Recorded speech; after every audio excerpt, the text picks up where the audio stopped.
सभागृहात अनेक आमदार बोलतात, पण काहींचे शब्द फक्त नोंदीत राहतात, तर काहींचे प्रश्न थेट शासनाला निर्णय घेण्यास भाग पडतात. यंदाच्या पावसाळी अधिवेशनात कुणाल मालवणचे आमदार निलेश राणे यांनी अशीच आक्रमक, अभ्यासपूर्ण आणि जनतेच्या हक्कांसाठी झुंज देणारी भूमिका घेत संपूर्ण सभागृहाचं लक्ष वेधून घेतलं. शेतकऱ्यांपासून लोककलावंतांपर्यंत, घरकुल लाभार्थ्यांपासून वनग्रस्त नागरिकांपर्यंत, मत्स्य व्यवसायापासून आरोग्य सेवांपर्यंत आणि कोकणच्या अस्मितेपासून सर्वसामान्यांच्या दैनंदिन प्रश्नांपर्यंत प्रत्येक विषयावर त्यांनी शासनाला थेट जाब विचारला. केवळ भाषण न करता ठोस निर्णय आणि तातडीच्या उपाययोजनांची मागणी करत त्यांनी जनतेचा बुलंद आवाज विधानसभेत पोहोचवला.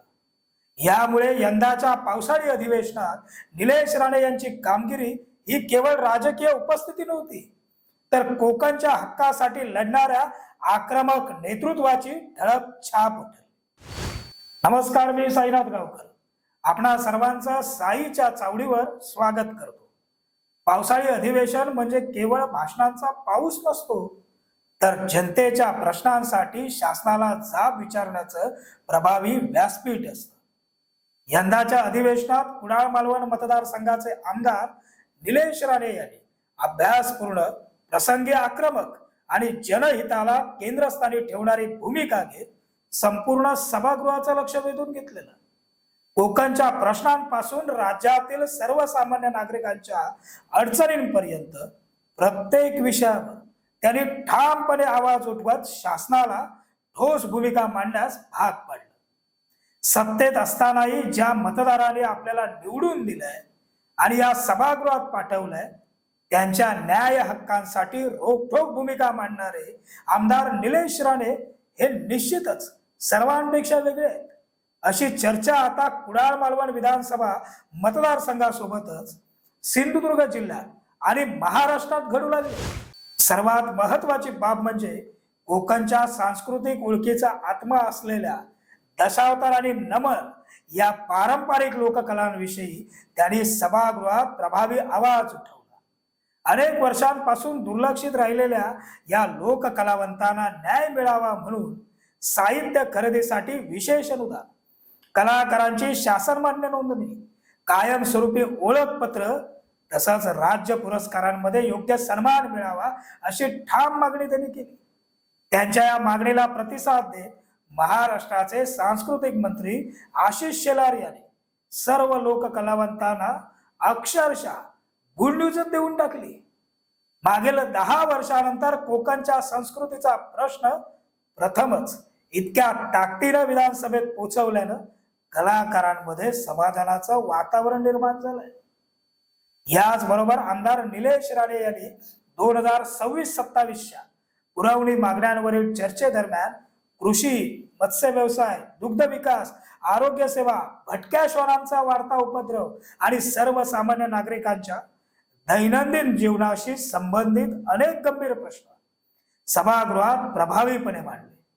केवळ समस्या मांडून थांबण्याऐवजी त्या सोडवण्यासाठी शासनानं तातडीनं प्रभावी उपाययोजना कराव्यात अशी ठाम भूमिका त्यांनी घेतली.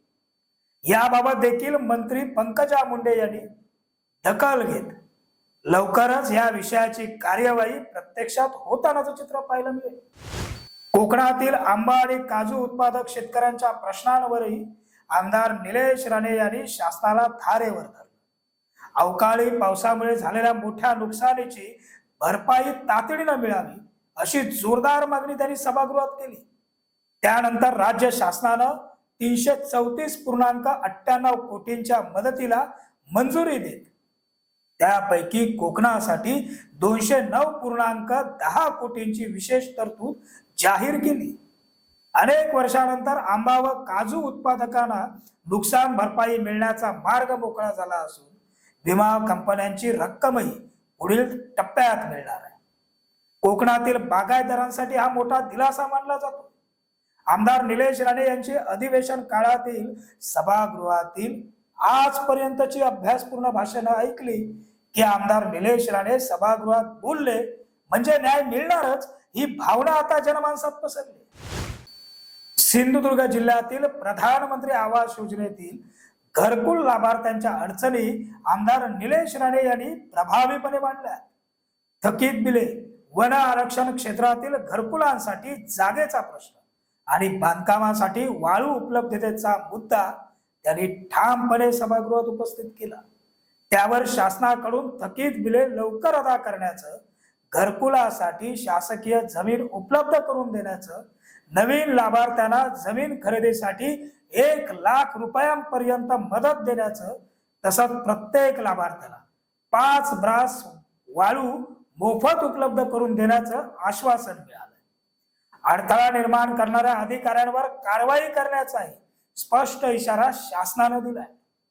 वन आरक्षण क्षेत्रातील नागरिक आणि शेतकऱ्यांच्या समस्यांनाही त्यांनी तितक्याच ताकदीनं वाचा फोडली. वन्य प्राण्यांकडून शेती आणि फळबागांचं होणारं नुकसान, ग्रामस्थांच्या सुरक्षिततेचा प्रश्न, नुकसान भरपाईतील प्रक्रियेतील अडचणी, तसाच जंगलामध्ये जाण्यासाठी आवश्यक रस्त्यांचा प्रश्न त्यांनी लक्षवेधी सूचनेद्वारे सभागृहात उपस्थित केला. नुकसान भरपाई प्रक्रिया सुलभ करणं, वन्य प्राण्यांच्या वाढत्या उपद्रवावर ठोस उपाययोजना करणं आणि ग्रामीण भागातील नागरिकांना दिलासा देण्याची त्यांनी ठाम मागणी केली. पावसाळी अधिवेशनात आमदार निलेश राणे यांनी घेतलेली भूमिका ही केवळ राजकीय उपस्थिती नव्हती, तर जनतेच्या प्रश्नांसाठी केलेला प्रभावी संघर्ष होता. शेतकरी असो, बागायतदार असो, लोककलावंत असो, घरकुल लाभार्थी असो किंवा ग्रामीण भागातील सर्वसामान्य नागरिक असो, प्रत्येक घटकाचा आवाज म्हणून त्यांनी सभागृहात प्रश्न मांडले. अभ्यासपूर्ण मांडणी, आक्रमक भूमिका आणि जनहितासाठी सातत्यानं पाठपुरावा करण्याची त्यांची कार्यपद्धती ही कुडाळ मालवण या विधानसभा मतदारसंघासहितच संपूर्ण सिंधुदुर्गच्या विकासासाठी सकारात्मक दिशा देणारी ठरते. प्रश्न विचारणारे आमदार अनेक असतात, पण प्रश्न सोडवण्यासाठी शासनाला निर्णय घेण्यास भाग पाडणारे नेतृत्व मोजकेच असतात. पावसाळी अधिवेशनातील आमदार निलेश राणे यांची कामगिरी ही त्याच नेतृत्वाची ठळक साक्ष ठरली. त्यामुळेच या साईच्या चावडीवरून आमदार निलेश राणे यांचं अगदी मनापासून कौतुक. तुर्तास आजच्या साईच्या चावडीवर इथं सोपवलं. पुन्हा भेटू नवीन भागात. धन्यवाद.